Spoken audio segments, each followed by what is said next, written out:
शौहर वो इंसान होता है जो अपने साथ जुड़ी औरत को इज्जत और तहफ़्फ़ुज़ फराहम करता है। लेकिन अगर शौहर अपने इस फर्ज को पूरा करने में नाकाम हो जाए तो औरत की जिंदगी बदतरीन बन जाती है। कुछ ऐसा ही मेरे साथ भी हुआ। मेरा शौहर अपने फराइज अदा करने में नाकाम रहा। इसने शौहर होने के बावजूद भी मेरी इज्जत की हिफाजत नहीं की, बल्कि इसने खुद ही अपने वहशी बाप और भाई के आगे। आज मैं बहुत खुश थी क्योंकि आज मेरी शादी होने वाली थी। शादी की रात को लेकर मैं अपने आंखों में बहुत से सपने सजाए हुए थे। प्यार भरे अरमान अपने दिल में लिए मैंने ससुराल पहुंची थी। हर लोग ने मुझे किस्मत वाली ही करार दिया था, क्योंकि मेरे ससुराल में ना ही सास थी और ना ही नंदों के झंझट था। सिर्फ मेरे ससुराल में ससुर और बस एक जेठ ही रहते थे। मेरी सास मर चुकी थी और मेरा शौहर अपने बाप और भाई के साथ रहता था। जेठ भी शादीशुदा था, लेकिन आज से पहले उनकी तलाक हो चुकी थी और उन्होंने कसम खा ली थी कि वो दोबारा फिर से शादी नहीं करेंगे। और मेरे चिच्चा और चच्ची ने यही नसीहत दी थी कि मेरे ससुराल में कोई औरत नहीं है और ये तुम्हारी जिम्मेदारी है कि तुम इस पूरे घर को और घर वालों को संभालोगी और इन्हें इज्जत दोगी और बदले में इनसे भी मोहब्बत हासिल करोगी और तुम्हें अच्छी तरह से ये सब कुछ निभाना होगा। तुम्हारा शौहर इरशाद एक बहुत अच्छा लड़का है, वो तुम्हें खुश रखेगा और तुम्हारा ख्याल रखेगा। ये रिश्ता तो मेरे चिच्चा ने तय किया था, क्योंकि चाची और चिच्चा को अपने बेटे के पास लंदन जाना था और मैं इन पर एक बोझ थी जिसे वो जल्द से जल्द अपने खंदों से उतारना चाहते थे। मेरे माँ बाप का पहले ही इंतकाल हो चुका था और तब से ही मैं चिच्चा के पास उनके घर ही रह रही थी। इसलिए वो मेरी जल्द से जल्द शादी कर देना चाहते थे, क्योंकि वो अपने बेटे के पास लंदन में सेटल होना चाहते थे। उनके टिकट भी बुक हो चुकी थी। मेरी शादी के 2 दिन बाद ही इन्हें लंदन जाना था। इसलिए मुझे चिच्चा ने बहुत से नसीहतें की थी और कहने लगे, तुम घर में सबका दिल जीत लेना, घर में अपना दिल लगा लेना और शौहर की इज्जत करना। अब शौहर ही तुम्हारा सब कुछ है। मैंने भी अपने शौहर को और इस रिश्ते को दिल से कबूल किया था। मैं भी चाहती थी कि मेरा अपना घर हो और कोई ऐसा इंसान हो जो मुझे भी इज्जत दे, मेरी ख्वाहिशों को पूरा करे और जो मुझसे बेतहाशा मोहब्बत भी करे। और यही सब ख्वाबों के साथ मैं अपने ससुराल पहुंची थी। तो मैं भी बहुत खुश थी। बहुत सालों के बाद मेरे रिश्ते और मेरा घर सब होने जा रहा था। चाची के घर में तो सब कुछ था, लेकिन मुझे नफरत के बिना कुछ नहीं मिला था। चाची के लिए तो मैं सिर्फ बोझ थी। वो तो मुझे बस अपना बोझ ही समझती थी और मुझे हमेशा से पराइयों जैसा ही रखा था।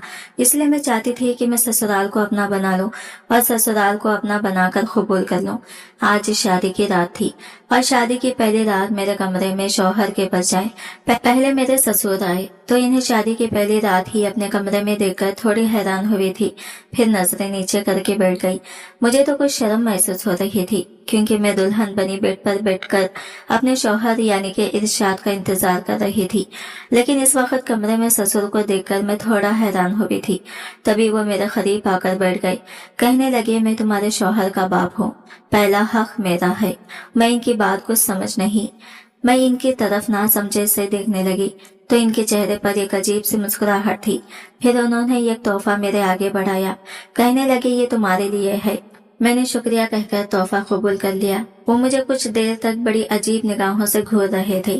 फिर मुझसे कहने लगे, तुम में अपनी मरहूम बीवी की झलक नजर आ रही है, वो भी हमारी शादी वाले दिन। तुम्हारी तरह ही जवान और खूबसूरत थी। अपने ससुर की इस तरह की बातें सुनकर मैंने इनकी तरफ नजर उठाकर देखा। मेरे यूं देखने पर उन्होंने अजीब सा मुस्कुराए थे और फिर उठकर कमरे से चले गई थी। पता नहीं क्यों मुझे ससुर की बातें बहुत अजीब से लग रही थी। अगर इन्हें तोहफा देना ही था तो जब मैं रुखसत होकर लॉन्च में आई थी तब तो दे सकते थे ना। फिर इस वक्त कमरे में आने की क्या जरूरत थी। इरशाद के कुछ रिश्तेदारों ने भी मुझे रस्म के तौर पर तोहफे दिए थे, लेकिन इस वक्त मेरे ससुर ने कोई तोहफा नहीं दिया था। इस वक्त इनका इस तरह से मेरे बेडरूम में आना और इरशाद की जगह बेड पर बैठकर मेरे हुस्न की तारीफ करके मुझे तोहफा देना मुझे कुछ अजीब लग रहा था और मुझे इनसे बहुत शर्म भी महसूस हो रही थी। फिर थोड़े ही वक्त के बाद मेरा शौहर इरशाद कमरे में आया तो मैं फिर से चेहरे पर घूंघट डाले अपने आप में सिमट कर बैठी थी। वो आकर मेरे करीब बैठ गया और मुझे एक तोहफा देकर उसने एक ऐसी बात कही कि मैं हैरत से इसका चेहरा देखने लग गई थी। कहने लगा, उस्मा देखो, मुझे खुश रखना तो तुम्हारा फर्ज है, लेकिन मुझसे पहले तुम्हें मेरे बाप और भाई को खुश करना होगा। अगर वो दोनों खुश रहेंगे तो मैं भी खुश रहूंगा। मुझे तो अपने शौहर की इस तरह की बातें सुनकर बहुत हैरत हुई थी। अगर वो इस तरह से कहते कि तुम्हें मुझसे पहले मेरे बाप और भाई का ख्याल करना होगा तो ये गलत बात थी, लेकिन वो तो मुझसे किस तरह की बातें कर रहे थे कि मुझे इनके भाई और बाप को खुश करना होगा। वो कौन सी खुशी थी जो वो मुझसे अपने बाप और भाई को दिलवाना चाहते थे। मेरी हैरत से भरी नजरों को देखकर मुझसे कहने लगे कि मैं कोई भी नौकरी नहीं करता और ना ही मेरे पास कोई कमाने का जरिया है। मेरा बड़ा भाई जो भी कमाता है उसी से हमारा घर चलता है और मैं इनकी ही कमाई पर ऐश करता हूँ। इसलिए तुम्हारा फर्ज बनता है कि अब्बा और भाई को खुश रखना, वरना मेरी अय्याशी खत्म हो जाएगी और तुम्हारी जिंदगी भी मुश्किल हो जाएगी। भाई की बीवी को इस घर से गए हुए काफी महीने हो गए हैं, इसलिए मेरा बड़ा भाई अपने आप को बहुत तन्हा महसूस करता है और वो जब भी तुम्हें अपने कमरे में बुलाए तो तुम फौरन चली जाना। और हाँ, अब्बा भी मेरी माँ के बगैर तन्हा है। अगर इन्हें भी तुम्हारी जरूरत हो तो इनकी एक आवाज पर दौड़कर चली जाना। और मैं हरगिज भी नहीं चाहता कि उनके मुंह से मैं तुम्हारी शिकायत सुनूं और वो तुम्हारी वजह से खफा हो। मैं बात को अच्छी तरह से अपने दिमाग में बिठा लूं। इरशाद ने मुझे ये कहते हुए सवालिया नजरों से देख रहा था और मैं बस इसकी बातें सुनकर हक्का बक्का रह गई थी। बड़ी मुश्किल से मैंने अपने गले से आवाज निकालकर इससे पूछा था, क्या आप कोई नौकरी नहीं करते? तो वो एकदम से हंसा और मेरे सामने ही तकिया डालकर आधा लेट गया। फिर गौर से मेरे चेहरे को देखने लगा और फिर अपना हाथ मेरे होठों पर फेरा और बोला कि बाबा की इतनी अच्छी पेंशन आती है और भाई भी कमा लेता है तो मुझे नौकरी की क्या जरूरत है। भाई मुझे पॉकेट मनी भी देते हैं, घर बैठे ही मेरी सारी अय्याशी पूरी होती है। अब तुम भी आ गई हो, अब मेरे साथ साथ तुम्हें भी संभालेंगे। बस तुम्हें सिर्फ इन्हें खुश करना होगा। इरशाद ने उस खुश लफ्ज पर इतना जोर दिया था कि मुझे तो ऐसा लगा था जैसे मेरे सर पर आसमान गिर पड़ा हो। इनकी बात का यह मतलब था कि वो मुफ्त की रोटियां तोड़ता और इसीलिए मुझे इनके अब्बा की गुलामी करनी थी। फिर वो मुझसे कहने लगा, आज तो हमारी शादी की पहली रात है ना, तो आज तुम्हें मेरे साथ ही रहना होगा और फिर कल से तुम्हें अब्बा के कमरे में जाना होगा और फिर भाई के कमरे में भी। और वो जो भी तुमसे कहेंगे करने के लिए तो तुम्हें इनकार करे बगैर खुशी से सब कुछ करना होगा। दोनों को खुश करने के बाद फिर मेरे पास चले आना। यह कहकर इरशाद ने मुझ पर झुककर अपना हक वसूल किया था और मैं बस इतनी बेबस थी कि ना चाहते हुए भी अपना आप इनके हवाले कर दिया था और इनकी बातों ने तो मुझे बदल के रख दिया था। बल्कि मेरे सारे अरमान ख्वाब में मिल गए थे और एक लम्हे में ही मेरी हैसियत तदारक हो गई थी। इरशाद तो बहुत लंबे चौड़े जिसामत वाले खूबसूरत इंसान थे, लेकिन एक पल में ही वो मेरी नजरों से गिर गए थे और मैं ये कैसी मजबूर लड़की थी कि बड़ी मजबूरी के आलम में अपना वजूद इरशाद को सौंपी थी। इसलिए मेरे लिए ये रात बहुत तकलीफदा थी। इरशाद अपनी जुनून भरी शिद्दतें मुझ पर निछावर कर रहे थे। मैं तो इनसे दूर होने की कोशिश कर रही थी, लेकिन ये फिर भी मुझे अपने पास खींच रहे थे। वो मुझे छोड़ ही नहीं रही थी। इनकी अजियतें सह सहकर सुबह हो गई थी। अगली सुबह तो मुझे चिच्चा चिच्ची भी नहीं आए थे मुझे लेने के लिए। वो तो अपने बेटे के पास परदेश जाने की तैयारी कर रहे थे और उन्होंने तो मुझे भी आने के लिए मना कर रखा था। अब मेरे पास इस घर के अलावा दूसरा रास्ता नहीं था। मैं तो इस घर को अपना समझ कर आई थी कि मुझे यहाँ पर नए रिश्ते मिल जाएंगे और मेरी अपनी जिंदगी होगी। लेकिन मुझे इस घर में आकर पता चला कि मैं एक पिंजरे से निकलकर दूसरे पिंजरे में आ गई हूँ। इरशाद के बाप और भाई ने शायद मेरा इंतखाब इसलिए किया था क्योंकि इन्हें भी इस बात का अच्छी तरह से अंदाजा था कि मैं एक बेसहारा लड़की हूँ। चचा और चची के परदेश जाने के बाद मेरी जिंदगी में कोई रिश्ता नहीं बचेगा। शादी की पहली सुबह मेरी बावर्ची खाने से शुरू हुई थी क्योंकि मेरे शौहर इरशाद ने मुझे नींद में से जगा कर कहा था कि अब्बा के नाश्ते का वक्त हो गया है। आज तो मैं तुम्हें जगा रहा हूँ, लेकिन कल से तुम्हें खुद ख्याल रखना होगा। जाओ और जाकर अब्बा और भाई का नाश्ता बनाओ, इन्हें दफ्तर जाना है। ये कहकर इरशाद पलटकर सो गए थे और मैं जल्दी जल्दी शावर लेकर कमरे से निकली थी। मेरे लंबे घने सियाह बाल मेरी कमर को भिगो रहे थे। ससुर और जेठ की मौजूदगी में मुझे बहुत शर्म महसूस हो रही थी। मैंने पूरी तरह दुपट्टा ओढ़ा और बावर्ची खाने में जाकर जल्दी जल्दी काम करने लगी। शादी से पहले मुझे पास पड़ोस की औरतों ने कहा था कि तुम बड़ी खुशकिस्मत हो कि घर में कोई औरत नहीं है, अकेली राज करोगी। वरना सास और नंदे तो जीने नहीं देती। लेकिन अब मुझे लग रहा था कि मेरा अकेला होना मेरे लिए खुशकिस्मती नहीं बल्कि बदकिस्मती था। अगर कोई और औरत होती तो शायद मुझे इतनी परेशानी ना होती, ये खौफ ना होता कि मैं तन्हा हूँ। सच कहूँ तो मुझे अपने ससुर और जेठ से खौफ आ रहा था। वो दोनों ही बड़ी अजीब नजरों से मुझे देख रहे थे। बावर्ची खाने के सामने ही डाइनिंग टेबल थी और दोनों डाइनिंग टेबल पर नाश्ते के इंतजार में बैठे थे। मैं तेजी से हाथ चलाने के बावजूद भी कुछ नहीं कर पा रही थी, क्योंकि इस बावर्ची खाने की चीजों का मुझे इल्म नहीं था और मैं हर चीज तलाश कर रही थी। जब थोड़ी और देर गुजर गई तो मेरे जेठ उठकर बावर्ची खाने में आ गए। ये मेरी और इनकी पहली बाकायदा मुलाकात थी। सर से पांव तक मुझे गौर से देखते हुए कहने लगे, इतनी देर से क्यों उठी हो, रात सोई नहीं थी क्या? इनकी इस बात ने मुझे ऐसे शर्मिंदा किया था कि मैं नजर तक न उठा सकी। वो खुद एक शादीशुदा मर्द थे और इसके बावजूद वो मुझसे इस तरह का सवाल कर रहे थे।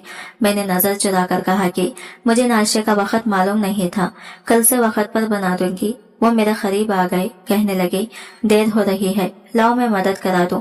यह कहकर उन्होंने मेरे हाथ से चाय का मग इस तरह लिया कि इनका हाथ मेरे हाथ से टकरा गया। मैं एकदम घबराकर खींचे हुई तो जलते हुए चूल्हे से मेरा दुपट्टा जा गिरा। रेशमी दुपट्टे ने फौरन चिंगारी पकड़ी थी। मेरे जेठ ने एकदम ही मेरा दुपट्टा खींचा और दूर फेंककर अपने पैरों से आग बुझा दी। बिना दुपट्टे के मैंने खुद को जेठ के आगे पाया तो जल्दी से अपने बाजुओं और सीने पर लपेट लिए, लेकिन मेरे गीले बाल मेरे वजूद को भिगो चुके थे। मैंने रेशमी गुलाबी रंग का जोड़ा पहना था जो थोड़ा थोड़ा भीगने की वजह से हर बार हो गया। बाल भी खुले हुए लहरा रहे थे। मेरे जेठ ने भरपूर नजर मुझ पर डाली और कहने लगी, इरशाद की किस्मत अच्छी है जो निकम्मा और कामचोर होने के बावजूद भी इसे इतनी हसीन बीवी मिल गई है। मैं एकदमी शर्म से जमीन में गिर गई और वो चाय का कप लेकर किचन से निकल गए। इतनी देर मुझे लगा कि मैं अपनी जगह से हिल भी नहीं सकूंगी। मुझे अपनी इज्जत खतरे में महसूस हो रही है। मैंने बड़ी मुश्किल से ससुर का नाश्ता ट्रे में रखा, अपना जला हुआ दुपट्टा वापस लपेटा और इनके आगे नाश्ता ले गई। इनकी निगाहें भी बार बार मेरे चेहरे का जायजा ले रहे हैं। फिर वो दोनों नाश्ता करके चले गए तो मैंने ये गहरी सांस ली। सब कुछ सिमट कर कमरे में पहुंची तो मेरा शौहर अब भी सो रहा था। दोपहर के 4 बजे के करीब वो उठा और नाश्ता मांगने लगा। मैंने बिना कुछ कहे अपने शौहर का भी नाश्ता तैयार कर दिया। फिर वो कहने लगे, मैं दोस्तों में जा रहा हूँ, रात को देर से लौटूंगा। अब अगर तुम्हें अपने कमरे में बुलाए तो फौरन चली जाना, ज्यादा नखरे ना दिखाना। इनकी बात सुनकर मैंने हैरत से पूछा कि अब्बा अपने कमरे में क्यों बुलाएंगे? इरशाद जो नाश्ता करके उठ रहा था कहने लगा कि अपनी खिदमत के लिए, और क्यों बुलाएंगे। ये कहकर वो तो चला गया, लेकिन मुझे सुबह वाला मंजर याद आने लगा। फिर जैसे तैसे मैंने रात का खाना तैयार किया और मेरे ससुर और जेठ घर लौट आए। मेरे जेठ की अपनी दुकान थी, कारोबार अच्छा चलता था। ससुर भी इनके साथ दुकान पर होते थे, जबकि मेरा शौहर एक अय्याश फितरत का आदमी था जो सारा वक्त दोस्तों में गुजार देता। इस पर ना ही घर की जिम्मेदारी थी और ना ही इसने मेरी जिम्मेदारी उठाने की कोशिश की थी। मैंने खाना लगाया तो जेठ और ससुर खाना खाकर अपने कमरे में चले गए। बर्तन धोकर मैंने सुकून का सांस लिया, लेकिन इससे पहले कि मैं कमरे में वापस लौटती मेरे जेठ ने आवाज दी। वो अपने कमरे में थे। इनकी आवाज सुनकर मजबूरन मैं इनके कमरे में दाखिल हुई तो वो बिस्तर पर नीम दराज थे। कहने लगे कि मेरे सर में बहुत दर्द हो रहा है, मेरा सर दबा दो। ये सुनकर मैं घबरा गई। वो मेरे लिए नामहरम थे, गैर मर्द थे, मैं कैसे इनका सर दबा सकती थी। मैं इसी कश्मकश में खड़ी थी कि वो गुस्से में कहने लगे, बैरी हो क्या, आवाज नहीं आती? अगर कोई और वक्त होता तो मैं मना कर देती, लेकिन इरशाद ने जाते वक्त भी मुझे बार बार यही ताकीद की थी कि मैं इनके भाई की किसी बात पर इनकार न करूं। इसलिए मैं सर दबाने के लिए इनके करीब जाकर बैठ गई और धीरे धीरे सर दबाने लगी। वो लेटे हुए थे और मैं इनके बहुत पास थी। मुझे अचानक ऐसा महसूस हुआ जैसे उन्होंने मेरा दुपट्टा खींचा है। मेरा दुपट्टा खांधे से सरक कर नीचे गिरा था। मैंने घबराकर दुपट्टा ठीक करना चाहा तो वो कहने लगे, ये तुम क्या इतनी बड़ी चादर पहने घूमती हो, ये घर है, बाजार नहीं। और फिर उन्होंने खुद मेरे दुपट्टा उठाकर एक तरफ रख दिया था। कहने लगे कि मैं कोई गैर तो नहीं हूँ, तुम्हारे शौहर का बड़ा भाई हूँ, मेरी खिदमत करना तुम्हारी जिम्मेदारी है। इनके लहजे में ऐसी चुभन थी कि मेरी जान निकल गई थी। वो जोर से बोले थे। अब खामोशी से मेरा सर दबा दिया। मेरे हाथ पांव कँपने लगे थे, लेकिन मजबूरी के आलम में बस बैठी इनका सर दबा रही थी और वो अपनी गहरी निगाहों से मेरे वजूद वजूद का जायजा ले रहे थे।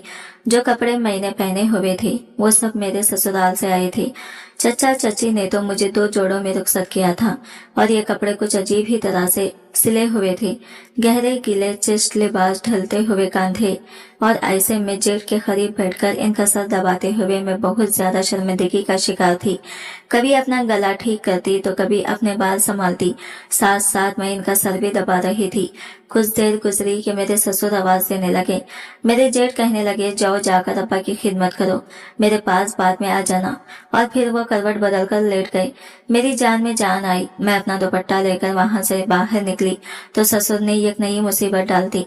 कहने लगे, मेरे पैरों में बहुत दर्द है, मेरे पैर दबा दो। जब मैंने इनके पाँव दबा दिए तो वो औंधे हो गई। कहने लगे, मेरी कमर का मसाज करो। ये सुनकर मैं बहुत ही शर्मिंदा हो गई, लेकिन वही मामला था कि इनकार की गुंजाइश नहीं थी। मैंने अपने बूढ़े ससुर की कमर पर तेल की मालिश शुरू कर दी। वो अजीब सी आवाजें निकालते रहे। फिर कहने लगे कि तुम्हारी सास बहुत जल्दी मुझे छोड़कर चली गई। दोनों बच्चे छोटे थे, इनको पालने के चक्कर में मेरी जवानी निकल गई। अब मुझे लगता है कि मैं दोबारा जवान हो रहा हूँ, खासकर जब से तुम रुखसत होकर आई हो। मुझे अपना आप बड़ा तंदुरुस्त महसूस हो रहा है। ससुर की ये बातें बहुत ही गैर मुतखा और अजीब सी थी। मैंने बस जैसे तैसे इनकी मालिश की और फिर इनसे इजाजत लेकर वापस अपने कमरे में भागी। कमरे में आकर मैं बिस्तर पर लेटकर फूट फूट कर रोने लगी। आंसू थूर के रुकने का नाम नहीं ले रहे थे। मुझे ऐसा लग रहा था जैसे मेरी जात बिल्कुल बेईमानी हो। अपनी इतनी बेतुखरी मुझसे बर्दाश्त तो नहीं हो रही थी। एक पल मेरे लिए अजाब था। रात 2 बजे के करीब इरशाद घर लौटे तो वो गुनगुनाते हुए बाइक की चाबी अंगली में घुमाते कमरे में आए थे। मुझे रोता हुआ देखकर पूछने लगे कि तुम्हें क्या हुआ है। मैंने इन्हें बता दिया कि किस तरह इनके भाई ने मुझसे अपना सर दबा दिया है, अब्बा ने कमर का मसाज करवाया है और मुझे ये सब कुछ कितना अजीब लगा है। सुनकर वो बहुत गुस्से से मेरी तरफ देखने लगे और कहने लगे, पहले ही दिन तुम्हारा नाटक शुरू हो गया। मेरे बाप और भाई से तुम्हें क्या मसला है? वो दोनों शरीफ और इज्जतदार हैं। जो वो कहते हैं तुम्हें वही करना होगा। ये कहकर इरशाद बिस्तर के ये कोने से टिक कर बैठ गए। अपने जूते उतारकर उन्होंने हवा में उछाले और गुनगुनाते हुए शावर लेने चले गए। कुछ देर बाद वापस आए तो मुझसे अपना हक वसूल करने लगे। मैंने इरशाद से कहा कि ये कोई नॉर्मल बात नहीं है कि आपके अब्बा और भाई मुझे अपनी बीवी की तरह ट्रीट करें। ये सुनकर इरशाद ने एक जोरदार तमाचा मेरे मुंह पर लगा दिया। कहने लगे कि वो तुम्हें अपनी बीवी नहीं बल्कि मेरी बीवी समझते हैं और इसीलिए तुमसे कुछ काम कह देते हैं। तुम तो बहुत ही घटिया औरत हो जो मेरे बाप और भाई को गलत नजर से देख रही हो। इरशाद का थप्पड़ खाने के बाद मेरे 14 तबक रोशन हो गए थे। मुझे हरगिज भी ये उम्मीद नहीं थी कि वो मुझ पर हाथ उठा देंगे। मेरी आंखों से आंसू बह रहे थे और वो जबरदस्ती हक ज़ौजियत वसूल कर रहे थे। बिलाखिर मैंने थक हार कर अपना वजूद इनके सुपुर्द किया था, लेकिन आंखों से बहते आंसू किसी तौर रुके ही नहीं थे। कुछ देर बाद उन्होंने मुझे एक झटके से दूर किया और कहने लगे, अजीब सी औरत हो, तुम्हारे साथ तो कोई खुशी भी नहीं मिलती। और फिर वो करवट बदलकर सो गई और अगली सुबह मुझे समझ आ गया कि वो अपने बाप और भाई की इतनी गुलामी क्यों करते थे। इनके भाई ने हैवी बाइक की चाबी तोहफे के तौर पर इनके हाथ में रखी थी और कहा था कि इरशाद, ये तुम्हारी शादी का तोहफा है, अब तुम मजे से अपने दोस्तों के साथ घूमना फिरना। फिर कुछ पैसे इनके अब्बा ने इनके हाथ पर रख दिए थे और इन्हें लेट नाइट पार्टी की इजाजत दे दी थी, जिसका मतलब था कि अब वो सुबह से पहले घर नहीं लौटने वाले थे। और मैं समझ गई थी कि इरशाद अपने बाप और भाई की वजह से ही इस हाल को पहुंचे हैं कि इन्हें सही और गलत का भी एहसास नहीं। वो कामचोर और निकम्मे तो बन ही गए थे, साथ साथ उन्होंने मेरी इज्जत की भी परवाह नहीं की थी। कुछ देर बाद इनके बाप और भाई तो दुकान के लिए निकल गए थे। इनके पीछे ही इरशाद भी निकलने लगे। आज इरशाद सुबह जल्दी उठे थे। मुझे लगा था कि शायद वो घर पर ही रहेंगे, लेकिन वो मुझे बिना कुछ बताए कहीं चले गए और जाने से पहले सौदा लाने की जिम्मेदारी भी मेरे सर डाल गए। कहने लगे कि मेरे पास वक्त नहीं है, मुझे कहीं जल्दी पहुंचना है, तुम सौदा खुद ले आना। उन्होंने मेरे हाथ पर चंद 100 रुपये रख दिए थे और चले गए थे। मजबूरन घर की सफाई से फारिग होकर मैं बाजार जाने के लिए निकल पड़ी। बाजार में एक औरत ने मुझे आवाज दी जिसे मैं बिल्कुल नहीं पहचानती थी। मैं इसका चेहरा देखने लगी। वो मुझसे उम्र में कुछ बड़ी थी। धीरे धीरे मेरे पास आई और कहने लगी, तुम इरशाद की बीवी हो ना? मैंने फौरन हाँ में सर हिलाया तो वो मुस्कुराई और कहने लगी, मैं जमीर की बीवी हूँ, कुछ अरसे पहले हमारी तलाक हो गई थी। ये सुनते ही मैं समझ गई कि वो मेरी जेठानी थी। वो कहने लगी, अगर तुम्हारे पास कुछ वक्त है तो हम बैठकर बात करें। मुझे समझ नहीं आया कि वो मुझसे क्या बात करना चाहती थी, लेकिन मैं इसके साथ एक चाट शॉप पर बैठ गई। इसने चाट की 2 प्लेटें ऑर्डर की और फिर कहने लगी कि मेरे घर वालों ने बड़े मान के साथ मुझे रुखसत किया था, लेकिन जमीर के घर आकर मुझे पता चला कि मैं कैसी वहशी लोगों में फंस गई हूँ। जमीर के बाप की नीयत ठीक नहीं है, वो बहुओं को बेटी की नजर से नहीं देखती और इस बात का एहसास तुम्हें बहुत जल्द हो जाएगा। फिर धीरे धीरे एहसास हुआ कि जमीर की अपनी नीयत भी खराब है। हमारे घर एक मुलाजिमा आती थी सफाई सुथराई के लिए। जमीर इस पर बुरी नजर रखते थे, शायद इनके बाप की तरबियत ही ऐसी थी। ये कहकर इसने एक लंबी सांस ली थी। फिर कहने लगी, मैं तुमसे सिर्फ इतना ही कहूंगी कि पानी सर से गुजर जाए, इससे पहले तुम अपने माँ बाप को सारी हकीकत बता देना। मैंने भी रिश्ता निभाने की खातिर बहुत अरसे तक अपने माँ बाप को कुछ नहीं बताया, लेकिन जब बात मेरी इज्जत पर आई और सब कुछ मेरे हाथ से फिसलने लगा तो मैंने अपने माँ बाप को हर बात बता दी और इस तरह मेरी और जमीर की तलाक हो गई। शायद अभी तुम्हें मेरी बात समझ न आए, लेकिन आहिस्ता आहिस्ता आ जाएगी। बस मुझे पता चल गया था कि इरशाद की शादी हुई है। इरशाद के कुछ रिश्तेदारों से मेरे अब्बा की दोस्ती है, वहीं से तुम्हारी और इरशाद की शादी की तस्वीरें मुझे मिली थी। और देखो, नसीब में हमारा मिलना लिखा था। मैं बस यही चाहती हूँ कि तुम मेरे जैसे गलती ना करना। इरशाद के भाई की बीवी की बात सुनकर मैंने इन्हें बताया कि मेरे आगे पीछे कोई नहीं। चिच्चा चिच्ची मुझे छोड़कर परदेश जा चुके हैं और अब मुझे हर हाल में इरशाद के घर में ही गुजारा करना होगा। मेरी जेठानी ने हमदर्दी से मुझे देखा और कहने लगी कि इस घर में रहने से अच्छा है तुम किसी दारुल अमान में पनाह ले लो। फिर इसने अपना एक फोन नंबर मुझे दिया और कहने लगी कि अगर तुम्हें कभी मेरी जरूरत हो तो मुझसे राबिता जरूर करना, मैं तुम्हारी मदद करूंगी। कुछ देर हम साथ बैठे और फिर मैं वापस घर आ गई। मेरा सारा ध्यान नाइला भाभी की बातों पर था, जो जमीर भाई की साबिका बीवी थी। कुछ हद तक तो इनकी बातें मुझे ठीक ही लगी थी, लेकिन मैं इतनी जल्दी किसी नतीजे पर नहीं पहुंचना चाहती थी। मगर आने वाले 3-4 दिनों में मुझे यकीन हो गया कि इनकी हर बात ठीक थी। किसी न किसी बहाने से मेरे जेठ बावर्ची खाने में आ जाते। मेरे ससुर मुझे अपने कमरे में बुला लेते। कई बार उन्होंने मुझे जानबूझकर छूने की कोशिश की थी और ये बात मैं जब भी इरशाद के सामने कहती तो वो उल्टा मुझे डांट टपट कर चुप करवा देते, क्योंकि इन्हें घर बैठे मुफ्त में हर चीज मिल रही थी। ऐसे में वो मेरे खातिर ना ही आवाज उठा सकते थे, ना ही मुझे अपने बाप और भाई की गंदी नजरों से बचा सकते थे। लेकिन एक दिन जब मेरे सब्र का हद पार हुई और मेरे जेठ ने मेरा दुपट्टा खींचा तो मैंने इनके मुंह पर थप्पड़ मार दिया। बस फिर क्या था, पहले मेरे जेठ ने मुझे मारा, फिर मेरे ससुर ने और फिर मेरे शौहर ने। तीनों ने बारी बारी मुझे इतना मारा था कि मेरे लिए खड़ा होना मुश्किल हो गया। इनकी नजर में मेरी कोई हैसियत नहीं थी। इन तीनों को अच्छी तरह मालूम था कि मैं बेसहारा हूँ, इसलिए मार पीट के वो बेफिक्र हो गए थे। मगर मैंने चुपके से अपने शौहर के मोबाइल से ही नाइला भाभी को फोन मिलाकर इन्हें सारी बात बताती थी।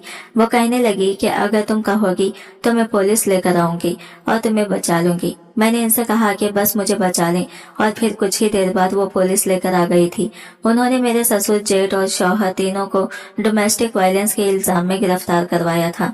मेरे जिस्म पर मौजूद जख्मों के निशानात इस बात की गवाही थे कि मैं सच कह रही थी।